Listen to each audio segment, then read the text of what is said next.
నేను ఇచ్చిన మీ షీట్లోనే 6వ పాట మీరు చూసుకోండి. సరే, దేవుని వాక్యం చదువుకుందాం. కీర్తనలు మొదటి కొరింథీ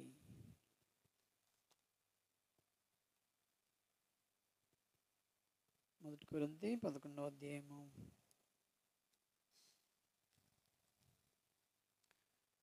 11:28 అందరం కలిసి. కాబట్టి ప్రతి మనుషుడు తను తాను పరీక్షించుకునవలెను, అలాగూ చేసి ఆ రొట్టెను తిని ఆ పాత్రలోనిది త్రాగవలెను. 29 కూడా చూడండి. ప్రభు శరీరమని వివేచింపక తిని త్రాగువాడు తనకు శిక్షావిధి కలుగుటకే తిని త్రాగుచున్నాడు. ప్రభు సహాయం కొరకై మనం ప్రార్థన చేసుకుందాం. ప్రేమగల తండ్రి, పరిశుద్ధుడైన మా దేవ, నీకు వందనములు, కృతజ్ఞతలు చెల్లిస్తూ ఉంటున్నాం. మా రక్షకుడు ప్రేమించి జ్ఞాపకం చేసుకుని తండ్రి, ఇంతవరకు మమ్మల్ని విమోచించి విడుదల చేసి మాపోయినటువంటి పాపశాప భారమునంతా కూడా నువ్వు మోసుకొని ప్రభా, మీరు మాకు ఇచ్చినటువంటి నూతనమైనటువంటి హృదయం, నూతనమైనటువంటి కీర్తన, సమస్తం నూతన పరిచయం ప్రేమను బట్టి మీకు ఎంతగానో వందనాలు, కృతజ్ఞతలు చెల్లిస్తూ ప్రభా మమ్మల్ని కూడా ఆరాధింప చేసినావు, అందుకే వందనాలు. మిగతా సమయం మాకు ఎంతో ఆశీర్వకరంగా చేయండి. మీ యొక్క మెల్లైన స్వరాన్ని వినిపించి యేసు నామములో స్తుతించి ప్రార్థిస్తున్నాం తండ్రి, ఆమేన్. దేవుని యొక్క వాక్యము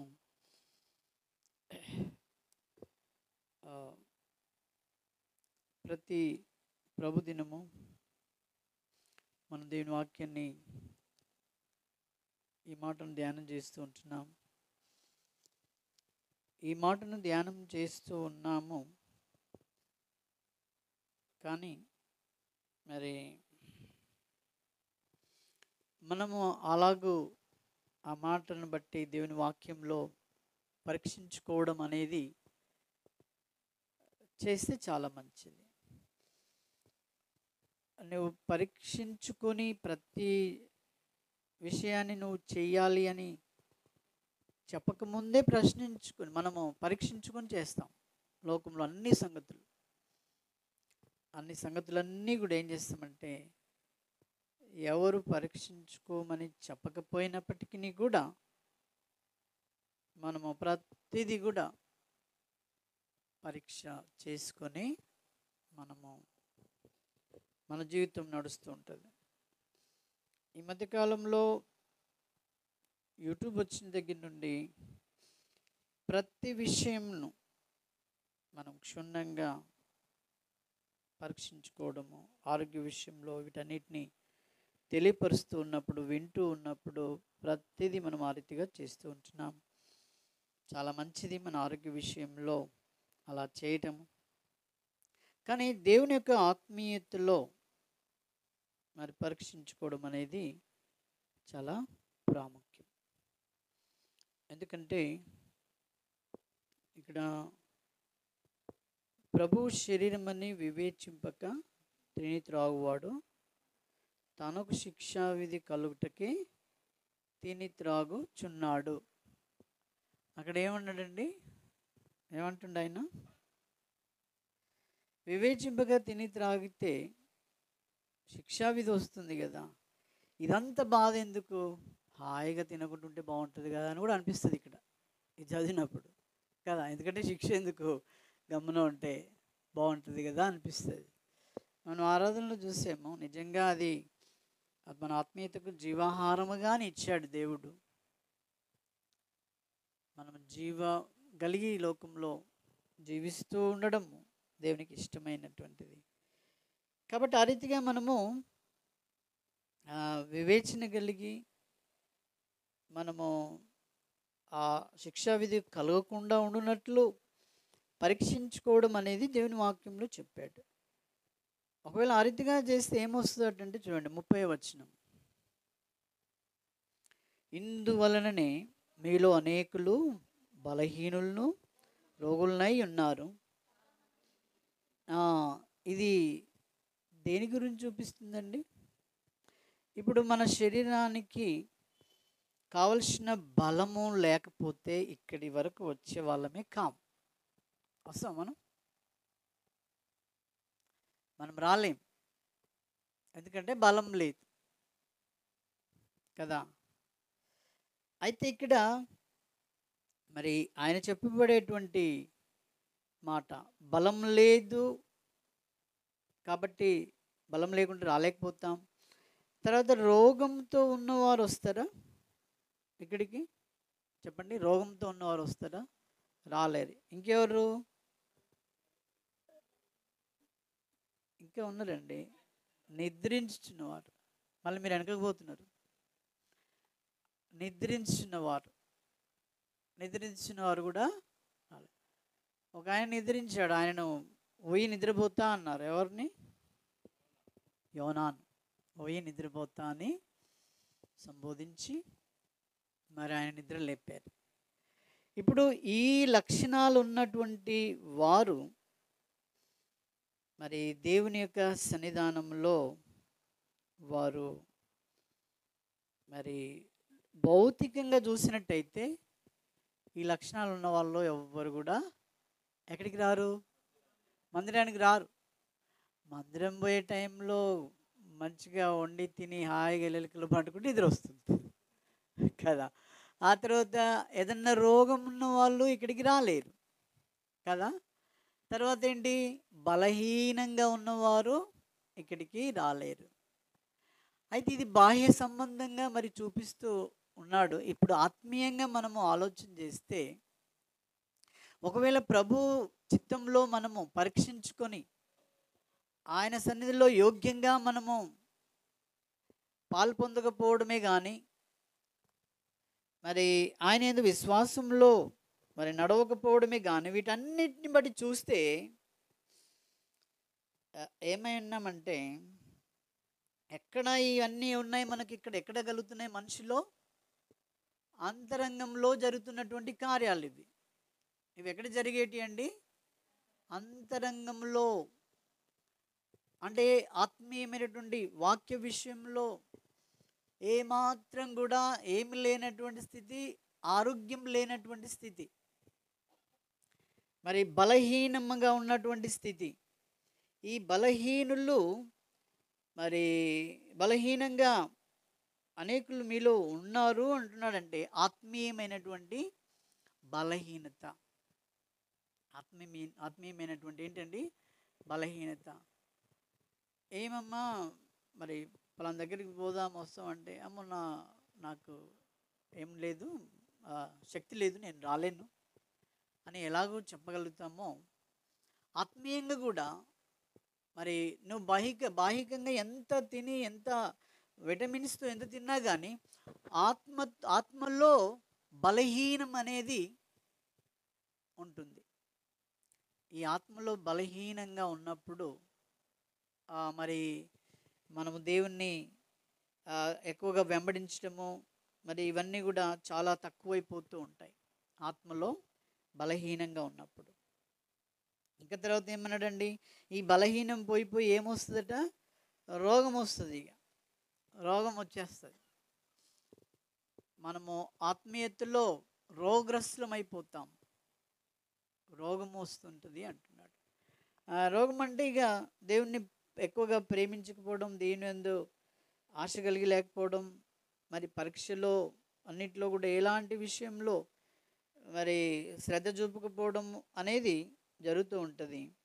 ఆ తర్వాత నిద్ర అనేది కూడా వస్తూ ఉంటుంది. మనం నిద్రించే వారంగా మనం ఉంటాం. అంటే ఆత్మీయమైనటువంటి సంగతులలో మనం ఏమాత్రం కూడా ఏమై ఉండొద్దండి? నిద్రించే వారంగా ఉండకూడదు. మనం నిద్రించే వారంగా ఉండకూడదు, ఇంకా బలహీనంగా ఉండకూడదు, రోగగ్రస్తులుగా ఉండకూడదు. ఇవన్నీ వచ్చినాయా అని మనము ఏ డాక్టర్ దగ్గరికి వెళ్ళినా కానీ ఆయనకు దొరకాయి. అవి ఈ లోపలి ఆయనకు దొరుకుతాయండి? ఆయనకు అస్సలకే దొరికాయి. అది నీకే తెలుస్తుంది, నీకు దేవునికే తెలుస్తుంది. ఏంటిది? ఆ రోగం. కాబట్టి మరి జాగ్రత్త, మనము బలహీనం కావద్దు దేవుని వాక్యం విషయంలో. ఆ తర్వాత రోగగ్రస్తులము కావద్దు, ఆ తర్వాత నిద్రించే వారంగా ఉండకూడదు. నిద్రించే వారంగా మనం ఉండకూడదు. చూడండి కీర్తన 40లో, కీర్తన 40 3వ వచనంలో ఏముంది? ఉమ్, ఉమ్, చాలు. ఇక్కడ ఏమంటే అనేకులు ఏం చూస్తారట? అనేకులు దాన్ని చూచి, దేన్ని చూస్తున్నారు? క్రొత్త గీతం. నీ జీవితం క్రొత్తది, క్రొత్తదనముగా ఉన్నటువంటి నీ జీవితాన్ని చూడడము. ఒకప్పుడు మరి ఆత్మీయంగా శారీరకంగా సోమరివై ఉన్నావు. ఒకప్పుడు నువ్వు మరి బలహీనంగా ఆత్మీయంగా శారీరకంగా ఉంటివి, కానీ ఇప్పుడు నీవు అప్పుడు రోగంగా ఉంటివి, కానీ ఇప్పుడు ఏమీ లేదు. ఎలా ఉన్నానండి నేను? తనకు క్రొత్త గీతము, కొత్త స్తోత్ర రూపము, క్రొత్త గీతమును మన దేవుడు నా నోట నుంచెను అనేది బయట వాళ్ళందరికీ ఏమై ఉండాలట? అనేకులు దాన్ని చూచి ఏమైందరట? భయభక్తులు కలిగి ఎవరిని చూసి నమ్మిక ఇస్తారట? యెహోవాను, మనల్ని చూసి, నీలో క్రొత్తదనమును చూసి. నీలో రోగం లేదు, నీలో బలహీనత లేదు, నువ్వు నిద్రపోవు. ఆదివారం వస్తే నిద్రపోవు, నువ్వు మంచిగా ఉరుకుతావు దేవుని సన్నిధికి అనేది. ఆదివారం వస్తే అన్ని బలహీనంగా ఏదో మరి అంటే జబ్బు పడిన వాళ్ళు వేరండి. శారీరకంగా వారు ఆత్మలో ఉంటారు, ఎవరైనా ఆత్మీయంగా ఉంటారు. కాబట్టి ఆ రీతిగా నువ్వు కనబడేటువంటి వారు అనేకులు దాన్ని చూసి దేవుని యందు ఏమవుతారట? నమ్మిక ఇస్తారు. ఇప్పుడు దేవుని యందు నమ్మిక ఉంచడము ఎవరిని బట్టి? నిన్ను నన్ను బట్టి అనేకులు దాన్ని చూచి నమ్మిక ఇస్తారు. ఇప్పుడు కీర్తనల గ్రంథము 28వ అధ్యాయము, కీర్తనలు 28, 128 కీర్తనలు 128. అక్కడేముందండి? మొదటి వచనంలో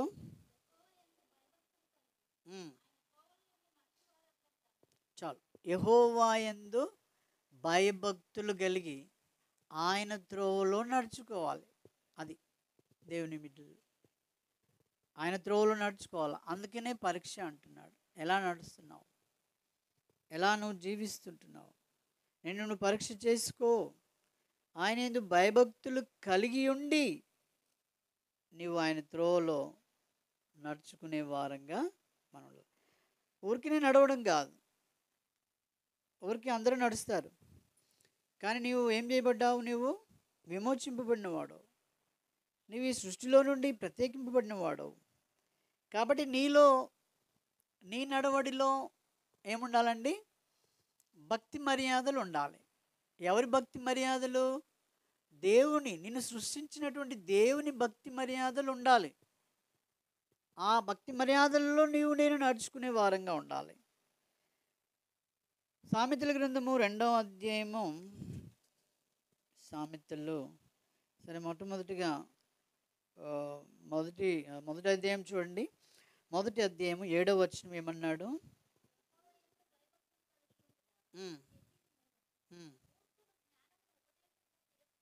చాలు. యెహోవా యందు భయభక్తులు కలిగి ఉంటా. దేనికి మూలమట? తెలివికి మూలము. నీకు చాలా తెలివి ఉన్నది అని అంటే దేవుని యందు భయభక్తులు కలిగి ఉండటం ద్వారానే వస్తుంది. ఈ లోక సంబంధమైనది వేరు, లోక సంబంధమైన తెలివి కాదు. కానీ ఆత్మీయమైనటువంటి ఈ తెలివి దేవుడు ఆయన యందు భయభక్తులు కలిగిన వారికి ఇస్తాడు. ఆయన యందు బైబిల్ ఈ తెలివి ఏంటిదంటే నిన్ను బలహీనంగా ఉంచదు, ఆత్మీయంగా నిన్ను రోగగ్రస్తుడిగా ఉంచదు, నిన్ను నిద్రమత్తుగా ఉంచదు. అర్థమైంది? ఇదే తెలివి. తెలివితో ఏదో చేయాలని కాదు, నువ్వు దేవుని కొరకైనటువంటి ఆశ ఆసక్తి నీలో మరి ఎక్కువగా ఉంటుంది. అది దేవుడు మరి దయచేస్తూ ఉంటాడు. ఇంకొక మాట కూడా అన్నాడు. అదే సామెతలు 2వ అధ్యాయము 5వ వచనంలో ఏమన్నాడు?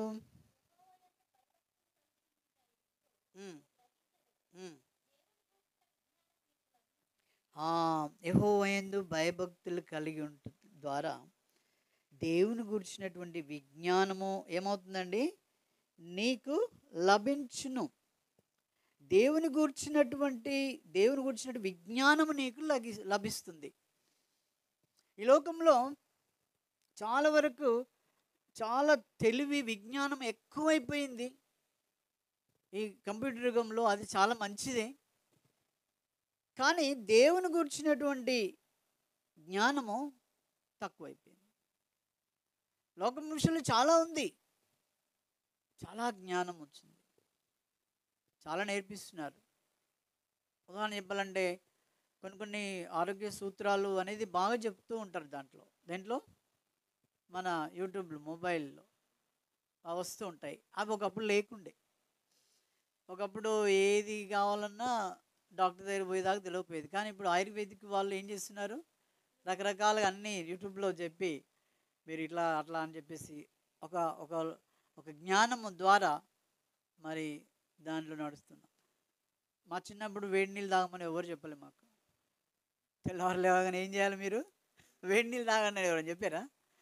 ఏ నీళ్ళు తాగుతుండే ఉండేది, పోయేది. ఫిల్టర్ వాటర్ కూడా లేవు. మేము అటు చెరువుకు లేకపోతే వాగుకు వెళ్ళినప్పుడు ఇసుక తోడగానే నీళ్ళు వచ్చేది. ఆ నీళ్ళని తాగేసేవాళ్ళం. ఆ నీళ్ళని ఏం చేసేది? తాగేసేవాళ్ళం. ఇప్పుడు ఇంత పరీక్ష, ఇంత మరి ఇదంతా లేనే లేదు. చాలా రకాల సాల్ట్ కానుండి కూడా. కాబట్టి ఇవన్నీ కూడా మరి దేవుని యొక్క జ్ఞానము, మనుషులకు ఇచ్చినటువంటి జ్ఞానాన్ని బట్టి ఇవన్నీ కనుగొన్నారు. అది చాలా మంచిదే. కానీ దైవికమైన జ్ఞానము చాలా గొప్పది. వీటన్నిటిలో ఏది గొప్పదండి? దేవుని గురించినటువంటి విజ్ఞానము నీకు ఉంటే అది చాలా గొప్పది. ఎందుకంటే ఈ యూట్యూబ్లో చెప్పినవన్నీ ఆరోగ్య సూత్రాలు కానీ, సైన్స్ పరంగా కానీ, విద్యాపరంగా కానీ, ఏ విషయంలో తీసుకున్నా కానీ అవి నిన్ను పరలోకానికి చేర్చవు. అవి నిన్ను ఏం చేయండి? పరలోకానికి చేర్చవు. మంచి నాగరికత జీవితం, మంచి లైఫ్ నీకు ఇవ్వడానికి చూపిస్తుంది. కానీ ఇక్కడ దేవుని యొక్క గూర్చినటువంటి విజ్ఞానం నీకు లాభం ఏం చేస్తుందండి? అది ఇహమందును పరమందును నీకు లాభాన్ని చేకూరుస్తుంది. అర్థమైందా? ఏది లాభం ఉంది? నీ చేతిలో ఉన్నటువంటి మొబైల్లో ఎంత జ్ఞానం ఇచ్చాడో అది లాభమా? దేవుని గురించినటువంటి జ్ఞానం పొందుట లాభమా? ఇది ఎన్ని రకాలుగా లాభం ఉంటుందండి? ఇహమందును పరమందును నీకు గొప్ప లాభదాయకంగా ఉంటుంది. కాబట్టి ఏది శ్రేష్టమైనది? దేవుని గురించినటువంటి జ్ఞానం. ఈ దేవుని గురించినటువంటి జ్ఞానము నువ్వు కలిగి ఉండి ఈ లోకంలో నడుస్తూ ఉన్నట్టయితే, నీకు అనేకసార్లు చెప్తూ వచ్చాను. అదేంటి, మేడం గయోన్ అని ఒక ఆమె ఉండే. మేడం గయోన్, కొంతమంది చదివిన లేదో తెలియదు కానీ గయాలి అత్త, అనుమానపు భర్త, ఆమెకున్న వాళ్ళు సాడీల కొట్టుది అత్త కూడా, ఇంకా 2 అవి కూడా ఉన్నాయి. అయితే ప్రతిదానికి ఆమెకు ఒక అదేమంటారు, చాలా భయంకరమైన పరిస్థితుల్లో తాను అక్కడ ఉంది. ఒకసారి ఏం చేశారంటే, తాను చాలా విశ్వాసంలో, దైవిక విషయంలో చాలా గొప్పగా ఉంటూ వచ్చింది. ఆమెకు ఒకరోజు ఆమెను చంపడానికి కొరకై పాలల్లో విషం ఇచ్చారు. పాలలో ఏమిచ్చారు? విషం ఇచ్చారు. ఆమెకు అలవాటు ఏంటి? ప్రార్థన చేసి తాగడం, అంతే. వాళ్ళు అనుకున్నారు తెల్లవారిసరికి అయిపోద్దని వాళ్ళు అనుకున్నారు. కానీ దేవుడు ఒక 7 రోజుల మట్టుకు అస్వస్థతగా ఉంది. కానీ తర్వాత తను ఏమైపోయిందండి? బ్రతికింది కదా. ఇప్పుడు లౌకికంగా, లోకరీతిగా వీళ్ళు చేసినటువంటి కార్యము ఏం చేస్తుంది? అది చంపేస్తుంది. కానీ ఆమె పరిస్థితి తనకు తెలుసు, దేవునికి బాగా తెలుసు. తను ఎలాంటి విశ్వాస విషయంలో, దైవభక్తి విషయంలో, యెహోవాయందు భయభక్తులు కలిగి ఉండే విషయంలో ఎలాంటి పోరాటంతో తను వెళ్తుందో అనేది ఎవరికి తెలుసు? దేవునికి తెలుసు. మనకు కూడా అంతే అండి. మనమందరం కూడా వ్యక్తిగతంగా దేవుని కొరకు నువ్వు ఎంత భయభక్తులతో నువ్వు పోరాడుతున్నావు, ఎంత సహిస్తున్నావు, ఎంత ఓర్చుకుంటున్నావు అనేది నీకంటే ముందు ఎవరికి తెలుస్తుంది? దేవునికి తెలుస్తుంది. అన్ని విషయాలలో నుండి నువ్వు నిన్ను తప్పించేవాడుగా ఉంటాడు దేవుడు. ఒకవేళ నువ్వు తెలిసి తెలియక ఏదైనా మరి అస్వస్థతకు గురయ్యేటువంటిది, లేకపోతే ఏదో రకంగా నువ్వు చేసినప్పటికీ కూడా అన్నిటినీ చక్కపరిచేవాడు దేవుడు, ఆయనే. కాబట్టి ఆ జ్ఞానం మనం కలిగి ఉండాలంటే మనం ఏమై ఉండాలండి? యెహోవాయందు భయభక్తులు కలిగి ఉండాలి. భయభక్తుల ద్వారానే ఇది సాధ్యం. అర్థమైందండి? కీర్తనల్లో మనం 28లో ఏముంటామంటే ఎప్పుడు కూడా బర్త్డే సందర్భంలో ఇవి 2 అధ్యాయాలు మనం ధ్యానం చేస్తూ ఉంటాం కదా అండి. అదే 127, 128 బాగా ధ్యానిస్తాం చాలా వరకు. కానీ ఇవన్నీ కావాలి, కానీ ఈ 128 మొదటి వచనం దగ్గరనే మనము సరిగా నడవలేని పరిస్థితి ఉంటుంది. పిల్లలు కావాలి, ఒలివల మొక్కలు ఉండాలి, వారితో బోధన చేయాలి, వారితో సహవాసంగా ఉండాలి, అంతా ఉండాలి. తర్వాత 3వ వచనంలో కుమారులు కుమార్తెలు బహుమానంగా ఇవ్వాలి, అన్నీ కావాలి. కానీ దేవుని యందు భయభక్తులు కలిగి ఉండడం అనేది చాలా వెనకబడిపోతూ ఉంటాం. సో దేవుడు అదే కోరుతుంటున్నాడు. నువ్వు పరీక్ష చేసుకో. దేవుని విషయంలో నువ్వేమై ఉన్నావు? ఎలాంటి జీవితం కలిగి ఉన్నావు? నీకు మరి దేవునికి ఇష్టం లేదు. ఏమని? నువ్వు బలహీనంగా ఉండడానికి దేవునికి ఇష్టం లేదు. నువ్వు బలహీనంగా ఉండడానికి దేవునికి ఇష్టమా? లేదు. బలం కావాలంటే ఏం చేయాలి? బాగా తినాలి. ఏం తినాలి? ఎహెజ్కేలు 3వ అధ్యాయంలో మనం చదివాం కదా. ఎహెజ్కేలు 3వ అధ్యాయంలో జీవవాక్యాన్ని ఏం చేయాలండి? చాలా ఎంతవరకు భుజించాలట? కడుపు నిండా. భుజిస్తున్నాడట, అందుకే కడుపు నిండా అని చెప్తున్నారు. ఇక్కడ ఏమంటాడు? 3వ అధ్యాయము అదండి 3వ వర్షంలో ఏమన్నాడండి?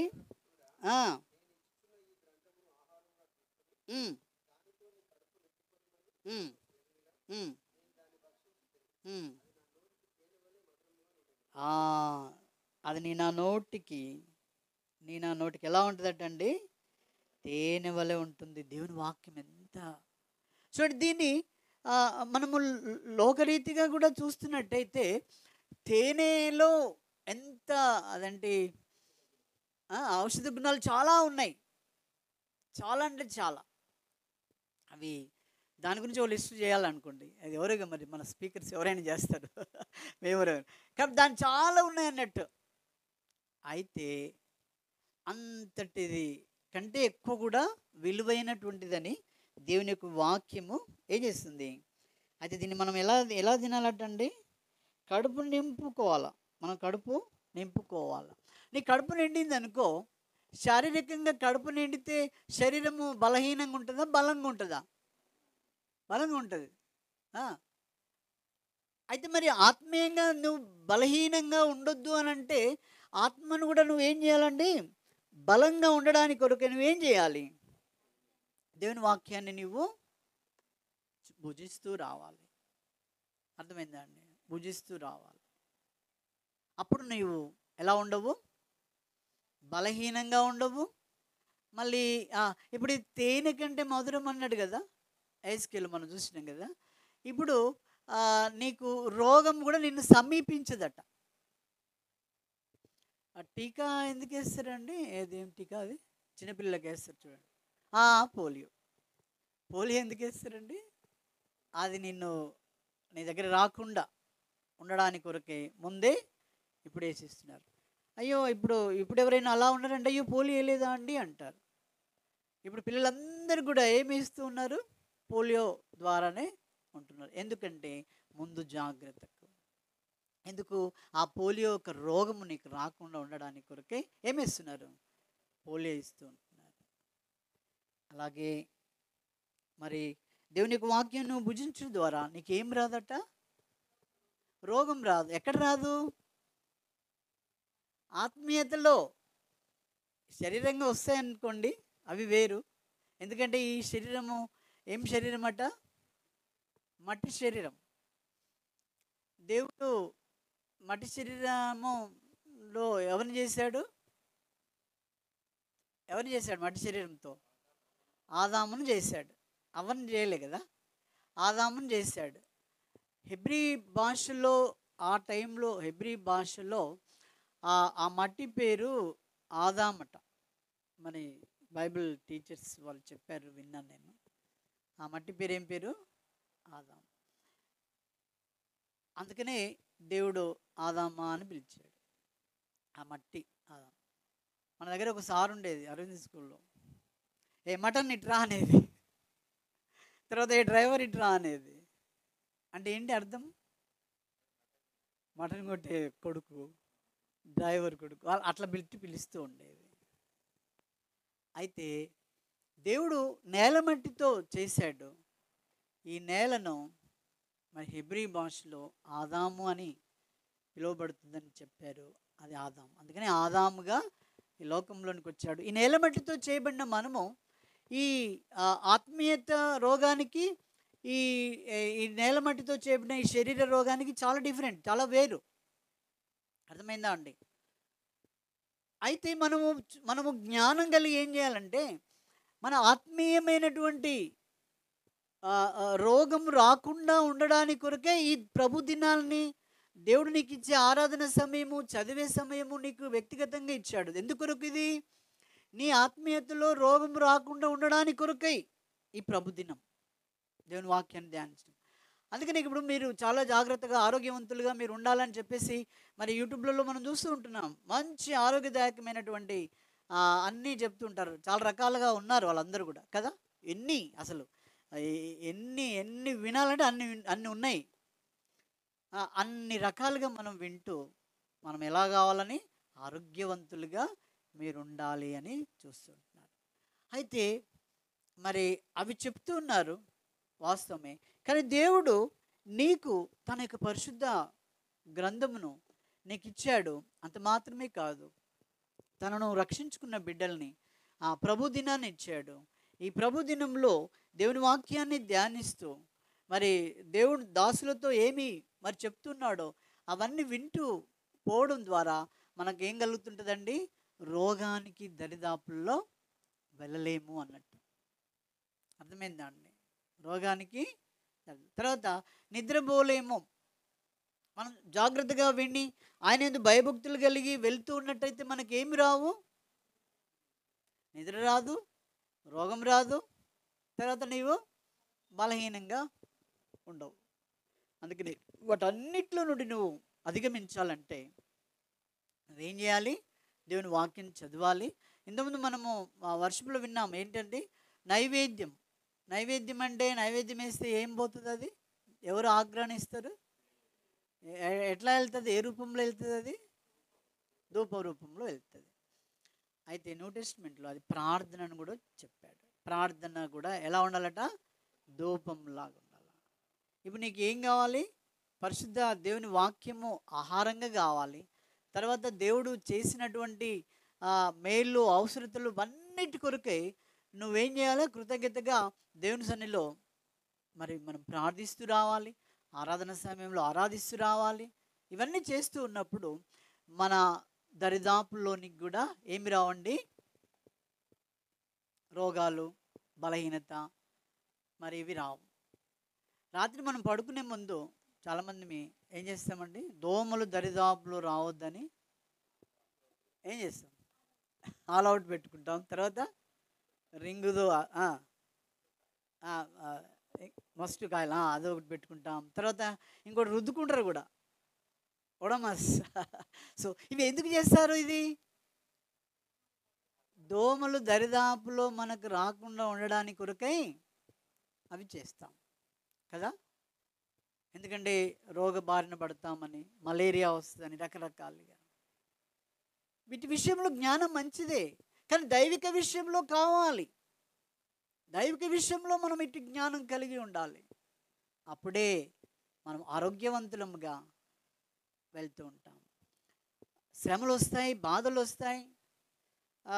చివరిలో ఒక మాట ఉన్నట్టు చూడండి, మత్తయి సువార్తలో అంటాడు కదా, మత్తయి సువార్తలో ఇద్దరు ఇల్లు కట్టారు కదా,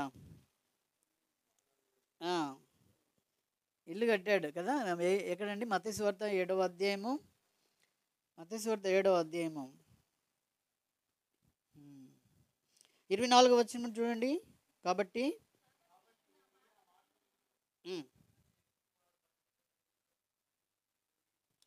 ఈ మాటలు విని వాటి చొప్పున చేయి ప్రతివాడు బండ మీద తన ఇల్లు కట్టుకొనిన బుద్ధిమంతుని పోలియుండును. బుద్ధిమంతుని పోలియుండు అంటే ఏంటంటే, ఇక ఇప్పుడు మనం విన్న దాంట్లో రోగాన్ని, బలహీనతను, మరి నిద్రమత్సనము సమీపించడానికి ఏమాత్రం కూడా వీలుండదు. తర్వాత వాన కురిసెను.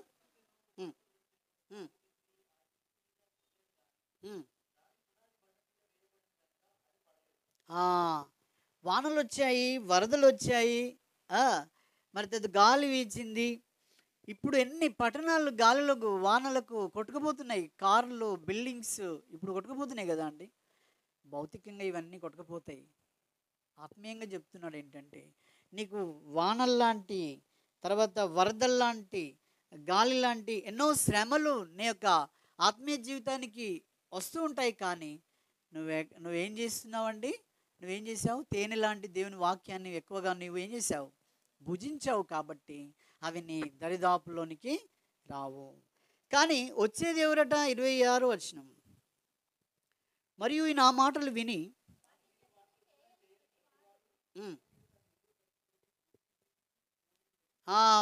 ఈ వాక్యాన్ని విన్న తర్వాత కూడా మనం వాటి చొప్పున నడవకుండా ఉన్నట్టయితే, మనం ఆరోగ్యంగా జీవించకపోయినట్టయితే, వాడు ఎక్కడ ఇల్లు కడుతున్నట్టు? ఇసుక మీద ఇల్లు కడుతూ ఉన్నాడు. మన సహవాసము, మనం వచ్చేది, మనము వెళ్ళేది అంతా కూడా ఇసుక మీద కట్టినట్టుగా ఉండకూడదు. ఇంకేమన్నాడు? అయితే ఏమవుతుందట?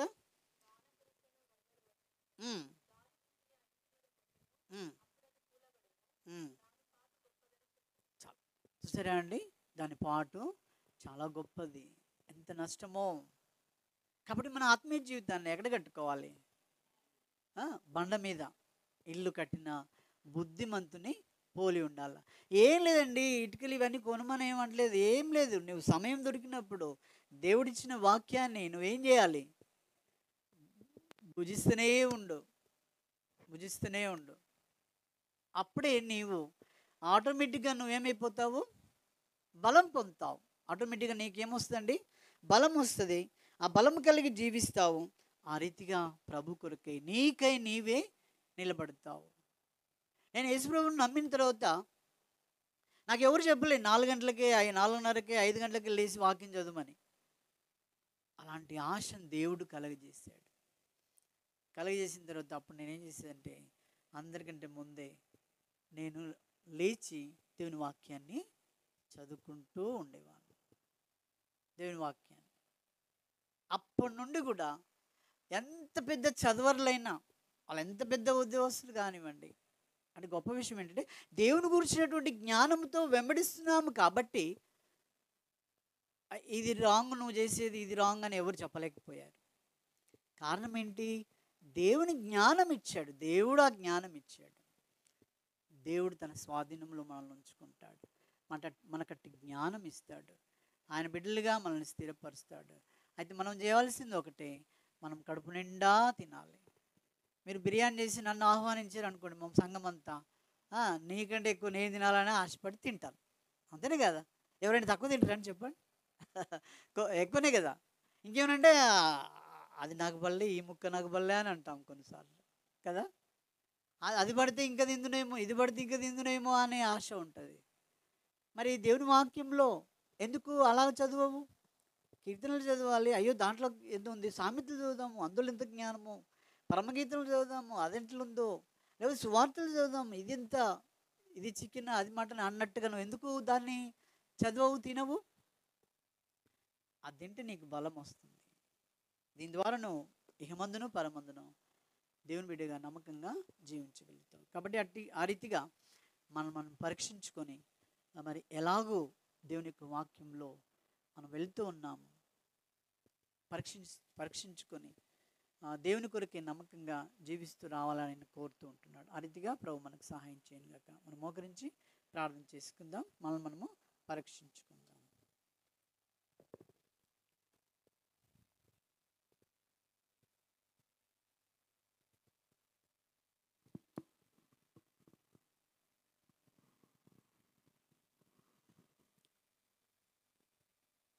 వాక్యానుసారమైనటువంటి పరిశీలన చేసుకుందాం. ఆత్మీయ జీవితంలో ఆరాధనలో చూస్తూ వచ్చాం, పరలోకం నుండి దిగి వచ్చిన జీవాహారం నేనని ప్రభువే స్పష్టంగా చెప్పినట్టు మనం చూస్తున్నాం. దానిలో పాలు పంపులు పొందితే నిత్య జీవం ఉంటుందని.